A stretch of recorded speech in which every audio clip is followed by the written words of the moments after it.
Well, Helen, you've gotten through the first weekend of the season, finished 1-1 at the Quality Inn Wit Classic. Uh, Give us your feedback on how you saw the team perform this first weekend.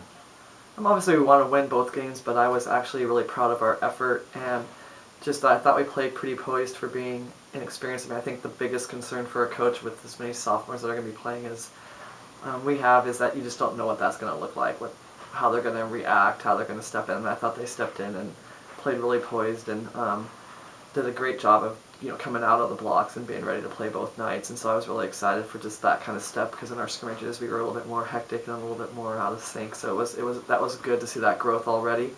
And we just needed to knock down some shots in the second half that first night, and I think fatigue kind of got us a little bit that night, but I thought we bounced back really well against Santa Cruz. Also in that game against Santa Cruz, which was our first win of the season, you saw maybe a little bit more maturity than you might expect from such a young team. They did give up the lead in the fourth quarter and fell behind, but they responded and made key plays down the stretch to win that game. Right, and I think that's a sign of just their competitiveness. That's one of the things that's really stuck out with this group, is that they're very competitive. When we do drills that you have to get a certain amount of shots in or get a certain number of stops, they really step up in those moments, and I think that's really helped them. And they really put a lot of work in outside of our practices too. They come in and shoot, and so I think they felt comfortable taking shots or getting stops or doing those things, and just kind of going back to what we needed to do, and they really responded after our time out of saying, hey, we really got to get it done on the defensive end as well as the offensive end, and I was really proud of that effort.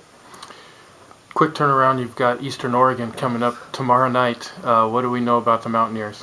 They're experienced. She has a lot of players back, and then she always brings in some quality junior college transfers, and so they're pretty experienced. They have 4 games under their belt, which is a little bit less than normal for an NAIA team when we're meeting them in our second week, but really good shooting team, really balanced. They can go inside or out. They're taking about 23 three-pointers a game and shooting at a really high percentage, and athletic. So we have to be able to take away something, and that's still kind of what we're working on.